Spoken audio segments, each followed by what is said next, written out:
Salut à tous, alors c'est Frédéric Delavier.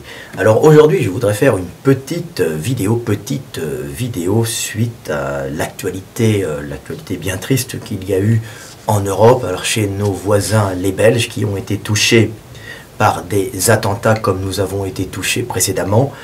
Donc je voulais faire une petite vidéo en dépassant le côté émotionnel des gentils et des méchants pour essayer de comprendre, tous les gens qui m'écoutent puissent comprendre aussi, et pour ainsi éviter les victimes innocentes à l'avenir, puis essayer d'avoir des explications froides pour trouver ensemble des solutions, pour comprendre le problème, et pour pas dire il y a les méchants, les gentils. En tout cas, ce qu'il y a, c'est qu'il y a des innocents qui meurent et d'autres qui sont blessés, qui sont mutilés, des gens qui n'ont pas fait grand-chose. Donc j'ai fait un petit texte sur Facebook, puis on va essayer de comprendre ça, plutôt que d'écouter les médias qui, bien souvent, ne font que reprendre l'émotionnel pour justifier des politiques bonnes, des politiques parfois mauvaises, mauvaises car on voit qu'elles entraînent des troubles sociaux dans notre pays, et puis dans les pays étrangers aussi. Alors ce sont des troubles qui sont dus à des politiques étrangères énergétiques. On se bat tous pour la calorie, mais visiblement, il n'y a pas une bonne entente entre les grosses superpuissances. Donc on voit qu'il y a des guerres au Moyen-Orient, puis des guerres un peu partout pour cette énergie, et que les grosses superpuissances, nos dirigeants mondiaux ne sont pas capables de s'entendre, et qu'on est encore dans le règne de la prédation et pas encore dans le règne de l'échange, mais ça ne serait tardé. Donc j'ai fait une petite vidéo sur les attentats de Bruxelles, petite vidéo que j'espère dépassionner, en espérant une petite vidéo assez froide pour comprendre les choses, sans excuser les actes terroristes, comme je dis tout le temps. C'est pas parce que j'explique des choses froidement, c'est pas pour ça que je légitime des attentats, parce que des idiots des fois sur mon Facebook ou des gens un peu simples ou YouTube ne comprennent pas. Je veux dire, expliquer ce qui pousse un requin à attaquer un baigneur n'est pas excuser le requin, mais il y a toujours des explications et tous les effets ont une cause, bien sûr.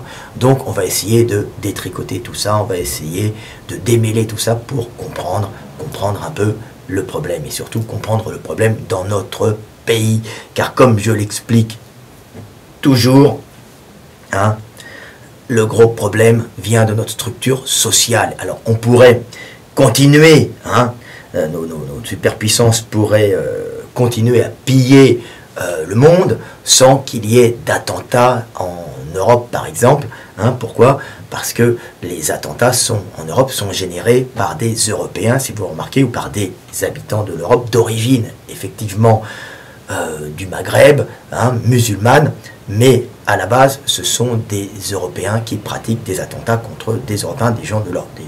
C'est-à-dire ce sont des Belges ou des Français qui pratiquent des attentats contre des Belges et des Français, ce qui est la particularité propre de nos terribles attentats. Ce ne sont pas des groupes étrangers qui viennent avec des étrangers faire des attentats dans notre pays pour des guerres entre États, pour l'économie, pas du tout. Ce sont des individus français, alors français d'origine étrangère peut-être, mais français depuis plusieurs générations, qui pratiquent des attentats, d'où le plus gros problème dans ces attentats, c'est qu'il y a des problèmes sociaux dans notre pays, dans nos pays, principalement Belgique, comme on a vu, et France, où ce sont, n'oubliez pas, des Français qui ont pratiqué des attentats. Donc ce n'est pas une guerre civile, mais c'est un malaise interne, bien sûr. Ce n'est pas un conflit entre deux nations. Donc j'ai fait un petit texte, après cette entrée en matière, petit texte que j'ai passé sur mon Facebook. Alors pour les gens qui ne sont pas sur mon Facebook, je vais vous le lire. Comme je dis toujours, je ne suis pas un grand liseur. Liseur, alors on m'attaque encore tout le temps sur liseur. Non, liseur était utilisé avant pour décrire, pour expliquer, liseur, correspondait aux gens qui lisaient à haute voix, hein. Et un lecteur, c'est quelqu'un qui lit quelque chose, qui lit un article pour lui. Donc voilà.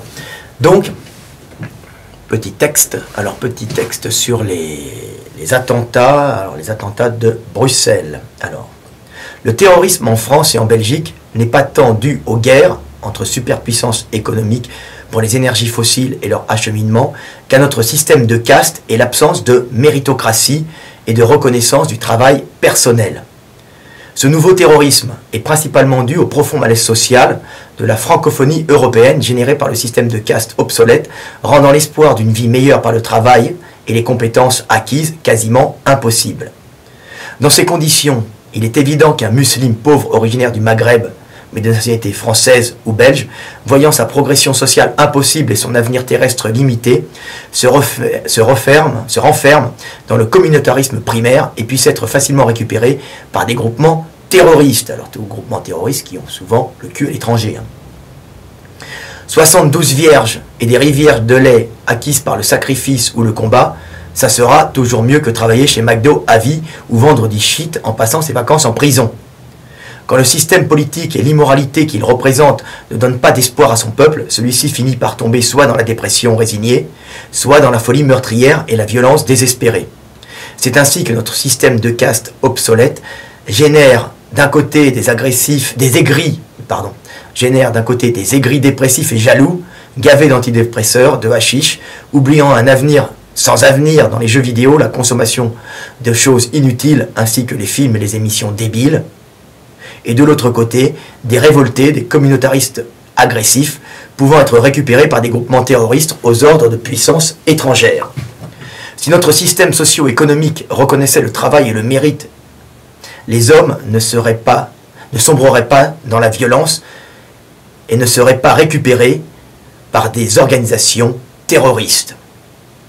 Il ne faut jamais oublier que l'estomac plein, les couilles vidées, un toit sur la tête, et son avenir et celui de ses enfants assurés, l'homme n'est jamais agressif. Sauf maladie congénitale, bien sûr, ou maladie génétique. Donc, voilà. Donc, vous voyez que le problème, il est de cause extérieure. Effectivement, il y a des guerres pour la calorie. Je vais revenir dessus 5 minutes, pour les hydrocarbures, des guerres de superpuissance dont nous faisons partie.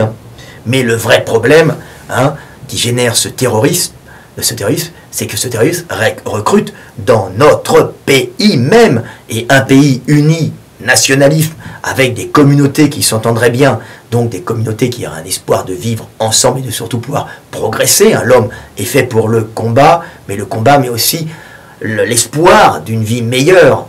C'est-à-dire que si vous lui donnez par le travail la possibilité de monter socialement et d'espérer un avenir meilleur pour ses petits, pour la vie qu'il transmettra, cet homme ne sombrera pas dans le terrorisme désespéré, parce que c'est son seul espoir, c'est un espoir illusoire, ça sera les 72 vierges, il n'aura pas les 72 vierges, si vous laissez. Mais, pour lui, c'est bien mieux qu'une vie sans espoir réel. Même s'il ne meurt pas de faim, il est condamné à végéter. Et si vous ne donnez pas du combat et de l'espoir à un homme, c'est très dangereux, ou il s'enfonce dans la dépression, ou il s'enfonce dans l'autodestruction, et celle des autres en même temps. Donc, c'est notre pays, c'est notre France, qui, en l'absence de méritocratie, donc de reconnaissance des meilleurs, reconnaissance du travail de l'individu, et pas du fils d'eux, pas de son pédigré familial, s'il y a cette absence de reconnaissance de reconnaissance du travail, les gens vont devenir soit paresseux, dépressifs, manquant d'énergie, soit vont sombrer dans le désespoir, et certains agressifs, plus ou moins agressifs, peuvent, dans ce cas-là, sombrer soit dans la délinquance, soit dans délinquance terrorisme. On voit souvent que les gens qui passent dans le terrorisme viennent fréquemment de la petite délinquance. Ben oui, ça veut dire qu'ils n'ont pas été castrés, c'est génétique. Comme je l'ai expliqué, c'est des individus énergétiques qui rentrent dans le terrorisme, pas des petits autochtones, petits Européens qui ont été, alors je ne dis pas castrés, mais qui sont beaucoup moins agressifs, hein, car des siècles d'industrialisation, on est passé de agriculteurs, hein, ensuite dans les usines et après dans les emplois du tertiaire. Donc tout ça s'est passé en quelques décennies, en siècles, hein, et les individus les plus agressifs, hein, donc dans les champs on travaille, on a besoin de se dépenser, et ben ces gens, ceux qui sont passés aux usines piétinaient sur place, donc les plus agressifs ne pouvaient pas tenir, donc ils sont où? Ils ont fini en prison, ou ils ont fini alcooliques et n'ont pas transmis leur gènes. Donc c'est pour ça, et c'est les tests anglais, hein, qui ont étudié justement sur les jeunes enfants avant l'industrialisation et après, ont bien prouvé, hein, qu'il y avait une perte de l'agressivité, hein. C'était le test de la boule de gomme, c'est-à-dire la capacité de travailler sans avoir de récompense immédiate. Donc c'est une capacité qui montre qu'il y a une capacité de se projeter dans le futur et d'attendre, une espèce de capacité de patience, de ne pas avoir envie de tout le temps bouger, d'avoir la récompense tout de suite, hein. Donc il faut savoir que effectivement on a des individus du Maghreb, hein, qui sont des individus en général énergétiques, puisque ce sont des régions chaudes, hein, avec à calories limitées, comme je l'ai expliqué, où les gens ont tendance à être plus agressifs. Alors attention, agressivité n'est pas un défaut. L'agressivité est juste une caractéristique physiologique adaptée à certains milieux, comme je l'ai dit toujours, au Maghreb, pendant des centaines d'années, des milliers, des centaines d'années, même peut-être en milliers d'années, comme le territoire était peu riche, c'est-à-dire que riche mais sur une petite surface, hein, il y avait besoin de tout de suite intervenir pour chasser la personne qui venait s'installer à cause du manque de calories. On ne pouvait pas accueillir quelqu'un qui vient s'installer, donc il y avait besoin d'avoir une certaine agressivité pour conserver un territoire riche mais peu vaste, hein. Alors qu'en Europe c'est vert sur des milliers de kilomètres, donc le gars qui vient s'installer à côté de vous, pas de problème, et il y a beaucoup plus accès à calories. Attention, agressivité ne veut pas dire qu'on n'est pas capable, manque d'agressivité, faible agressivité ne veut pas dire qu'on n'est pas capable de faire des grandes guerres. Les Européens sont les plus gros massacreurs du monde, mais un espèce de massacre froid qui ne demande pas une réaction immédiate, hein. Une mise en place progressive des guerres, hein, une organisation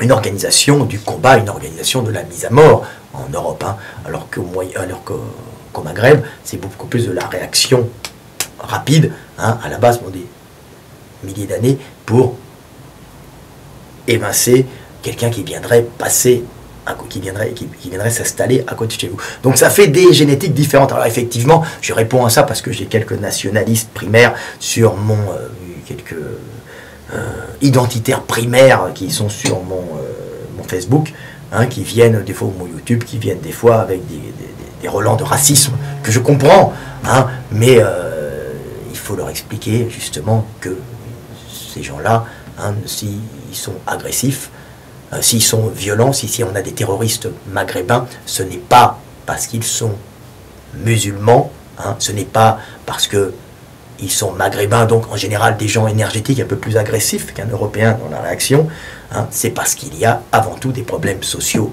en France et une absence de méritocratie, tout simplement, qui oblige à soit un repli communautaire affairiste, soit un espèce de repli communautaire parce qu'il n'y a pas toujours pour s'aider entre eux. De toute façon, les replis communautaires sont toujours un peu affairistes pour s'aider entre eux, pour pouvoir justement compenser cette manque de méritocratie, ce manque d'unité nationale, puisque la France est un pays de caste, c'est un millefeuille où il n'y a pas de progression sociale. Alors je donne tout le temps des gens qui me disent oui, je peux monter socialement, je monte socialement. Non, les montées sociales en France sont très faibles. Moi je pars à l'étranger, je commence à avoir 48 ans, autour de moi j'ai pas vu beaucoup de gens effectuer une montée sociale, et en général l'accès à la propriété est tellement dur, en Belgique aussi, que les gens végètent sur place et n'ont accès à rien, et c'est fait, les lois sont mises en place par les dominants pour dominer, pour empêcher les montées, mais ce n'est pas valable,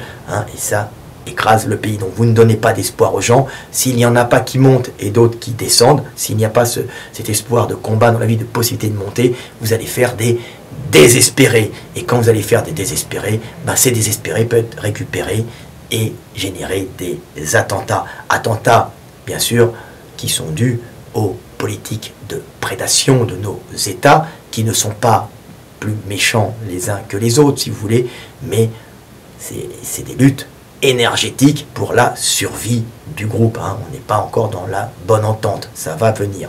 Hein. Alors, on peut revenir aussi sur les causes profondes, les causes géopolitiques de ces attentats de Bruxelles, bien sûr, c'est possible de revenir là-dessus, hein. C'est l'État islamique, hein, s'est mis en place progressivement, il s'est un peu séparé suite à la guerre d'Irak, hein, où toujours des politiques de prédation calorique, hein. L'Irak a été écrabouillé, hein, les Américains ont été là-bas, alors c'était pour siphonner le pétrole, hein, pour prendre les puits qui étaient là-bas. Maintenant, il y a eu une espèce d'État islamique avec les anciens d'Irak, les anciens de Saddam et les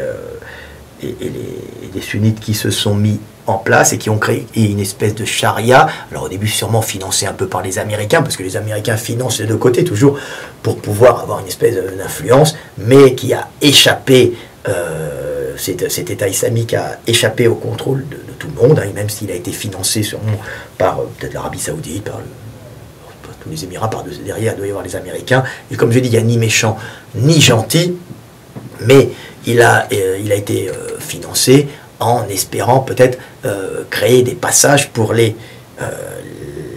oléoducs et les gazoducs venant du Moyen-Orient, hein, venant des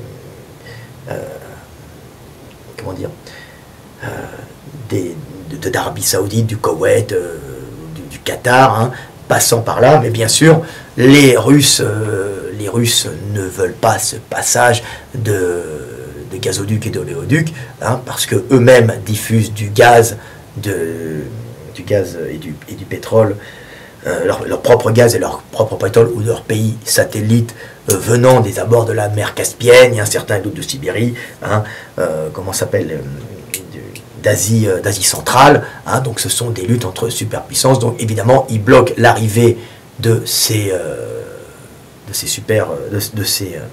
gazoducs et oléoducs, de ces projets de gazoducs et oléoducs, grâce à leurs alliances avec l'Iran et la Syrie, qui bloquent les deux côtés. Évidemment, il reste la zone Irak, et cette zone Irak, bah, c'est des combats de factions, des combats tribaux, hein, qui s'affrontent, cachés derrière des religions, hein, bien sûr, mais tout ça, c'est attisé pour que cette zone soit une zone où on ne peut pas faire passer facilement tous ces gazoducs et ces oléoducs venant du Qatar, venant d'ailleurs, donc, et obligeant un grand détour, hein, par la mer Rouge et par un grand détour par bateau, augmentant les prix justement de ces matières premières. Donc on voit une grosse guerre, on monte les gens les uns contre les autres là-bas, on finance des milices, on finance des factions, et tout le monde se fait la guerre. Les Russes étant avec les Syriens et les Iraniens, n'ayant pas intérêt à ces passages de gazoducs et d'oléoducs, parce qu'eux-mêmes ne veulent pas voir le prix de leur... alors surtout les Russes, hein, ne veulent pas voir le prix de leurs énergies fossiles baisser, hein, par un acheminement plus facile sur l'Europe, hein, parce qu'ils ont des accords avec l'Allemagne, avec pas mal de pays. Donc on voit cette guerre, et qui est-ce qu'on prend pas la gueule? Ben, évidemment, ce sont les pauvres habitants de ces zones-là qu'on monte les uns contre les autres dans des guerres civiles infâmes. Alors il y avait déjà une guerre civile avant. Quand l'État islamique était arrivé, il a imposé par la cruauté une espèce de calme et de paix. Alors oui, l'État islamique a imposé la paix par la cruauté terrifiante, mais c'était une paix qui était, vous savez, comme dans mes vidéos, j'explique la cruauté pour calmer. Maintenant, ils ont été tellement cruels, tellement durs, bien qu'ils fassent moins de morts à la base qu'une guerre civile qui régnait avant avec des bombes partout. Cette paix instaurée sur la cruauté, hein, c'est-à-dire qu'on pend les mecs, on leur coupe la tête, on les crucifie, mais c'est pas beaucoup en vérité, mais ça fait tellement peur que plus personne ne bouge, si vous voulez. Mais c'est tellement peu sympa à voir, hein, que ça commence à poser un problème, et qu'on essaye de les éliminer, bien qu'à la base on leur récupère le pétrole. Et la Turquie récupérait leur pétrole, bien sûr, et le diffusait chez les Israéliens, et un peu partout, tout le monde croquait du pétrole de l'État islamique. Et puis, comme je l'avais dit, comme les gens qui me suivent sur mes forums, hein, j'avais dit avant que à partir des premiers bombardements que la Russie a fait, qu'on allait avoir des attentats, et ça n'a pas manqué, on a eu des attentats de Paris, bien sûr, c'est parce que l'État islamique avait été pris à la gorge, on lui avait coupé ses sources d'approvisionnement, ses sources énergétiques. Hein. C'est avec ça qu'il vivait, hein. C'est en refilant en douce son pétrole et son gaz, surtout son pétrole, on va dire.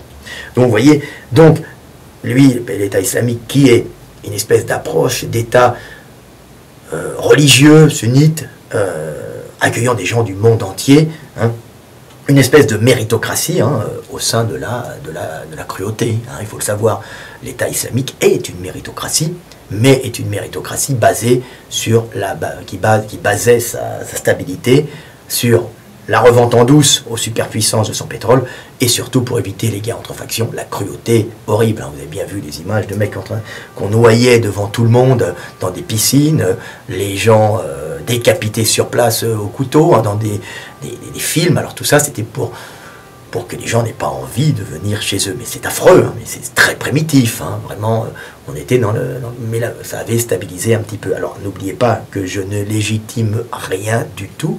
J'explique les fonctionnements de l'humanité. Voilà.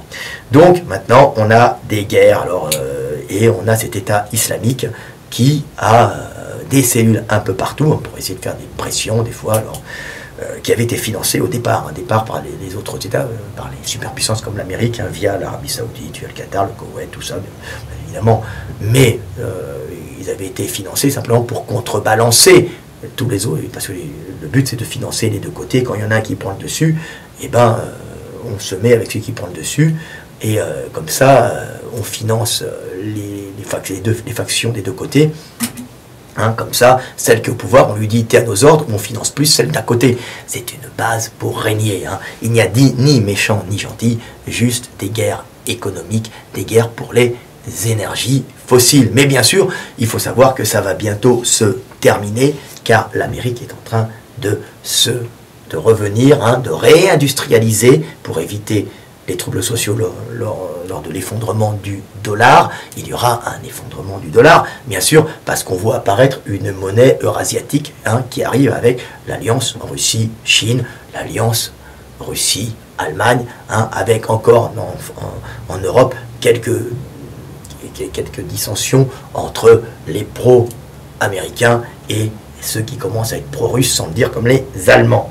Hein. Donc on voit, tout ça, c'est un échiquier mondial. Mais ceux qui payent, c'est les pauvres gens qui se trouvent sur cette ligne entre la Syrie et l'Iran, hein, coincés là, et où les Russes ne veulent pas de passage d'oléoduc, hein, et de gazoduc, et où les Qataris, les Koweïtis, la France, hein, a intérêt à essayer de voir passer ces gazoducs. Donc c'est une espèce de lutte. Mais l'État islamique qui était là-bas, hein, le laissait à peu près passer, mais ça posait problème. On pouvait faire des pourparlers, hein, mais c'était très... il n'était pas présentable, cet État islamique. Donc là, ce qu'on voit, c'est qu'il y a une tentative de prochaine étape. Vous le verrez, Delavier ne se trompe que très rarement. Ça m'arrive, bien sûr, des broutilles. Hein. Vous allez voir apparaître une tentative par les Américains, hein, tentative de récupération des Kurdes, hein, qui sont à cheval justement sur ce territoire, hein, Iran, Irak, hein, et qui sont juste à cet endroit, à la place de l'État islamique, et on voit progressivement arriver une tentative de récupération de l'État kurde, ce qui ne plaît pas à la Turquie, qui a tout le temps des problèmes justement par les indépendantistes kurdes. Pourtant la Turquie est avec les Américains. N'oubliez pas que la Turquie, c'est la plus grosse armée américaine de la région, puisque à elle-même son aviation est quasiment plus grosse que toute l'aviation européenne réunie avec les derniers modèles américains. Hein.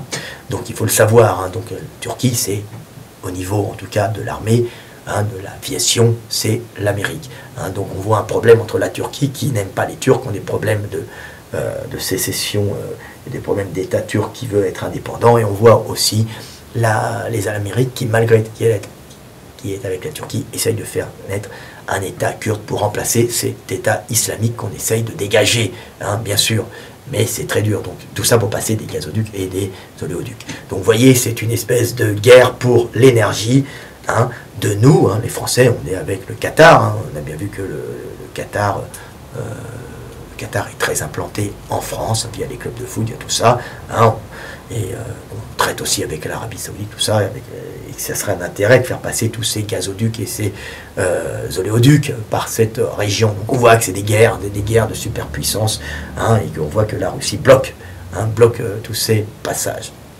Voilà, ça s'est passé à l'époque de l'Afghanistan, c'était à peu près le même schéma, hein, faire passer les gazoducs et les oléoducs du Turkménistan par l'Afghanistan, et on avait des guerres qui n'étaient pas dues aux méchants islamistes en Afghanistan, mais simplement la Russie et l'Amérique qui se battaient pour bloquer le passage des gazoducs et des oléoducs, pour que la Russie continue à maintenir son taux et son prix élevé du gaz et du pétrole, et que l'Amérique puisse, elle, faire baisser les coûts, hein, ses coûts d'extraction, et en même temps faire baisser le prix de vente du pétrole russe, limitant la progression de la Russie et permettant d'avoir une meilleure conversation dans les affaires avec, par exemple, la Chine. Vous voyez, c'est des problèmes énergétiques, hein. Tout ça, c'est prendre la calorie et la conserver pour rester en vie et la transmettre, et on voit que tous les États, toutes les puissances ne sont que des organismes tentant à accumuler la calorie, à la récupérer pour rester en vie et survivre. Donc maintenant qu'on comprend ça, on peut comprendre que évidemment ça nous retombe dessus, qu'il y a des innocents qui meurent, mais si nous avons des attentats en France, c'est indirectement dû à l'État islamique, mais c'est surtout dû en France, comme je l'ai dit, un autre problème, hein, et en Belgique, hein, c'est un problème de non-méritocratie, un problème de caste, qui fait que les gens ne peuvent pas avoir d'espoir d'une vie meilleure ici au pays, même s'ils peuvent manger, même s'ils peuvent aller prendre un McDo, même s'ils peuvent s'abreuver des missions débiles, hein, ils n'ont pas d'espoir de montée sociale, d'espoir d'une vie meilleure. Enlevez l'espoir et le combat aux hommes, vous en faites soit des dépressifs, soit des êtres dangereux, hein, des êtres prêts à exploser. Voilà, c'était Fred Delavier, je crois que j'ai tout dit, et comme je vous le redis encore une fois, expliquer ce qui pousse un requin à attaquer un baigneur n'est pas excuser le requin. Hein. Quand j'explique ce qui pousse un jeune issu, un jeune garçon d'origine maghrébine, de la francophonie, plutôt français, européenne, de la francophonie européenne, d'origine maghrébine, à rentrer dans le terrorisme et à se faire sauter, je ne l'excuse pas. J'explique simplement les causes européennes, les causes françaises et belges, hein, de ces conduites dramatiques qui entraînent la mort des innocents. Donc j'ai une pensée pour toutes les victimes de ces attentats, pour les papas et les mamans qui ont perdu un enfant, pour les hommes ou les femmes qui ont perdu un conjoint, et puis pour tous les blessés qui sont terriblement meurtris, des gens avec des jambes en moins, des gens avec des bras en moins, des gens qui ont leur vie brisée, hein. Donc j'ai une pensée pour tous ces innocents, et nous devons tous ensemble essayer de résoudre ce problème. Et bien sûr, nous devons éliminer le terrorisme, même si nous comprenons les causes, même si nous pouvons excuser les gens, nous devons les éliminer, hop, parce qu'ils sont dangereux et froidement. Voilà, c'était Fred Delavier, 28 minutes 43, petite vidéo pour mes compatriotes et puis mes amis belges. À bientôt, en espérant la paix dans le monde. Salut!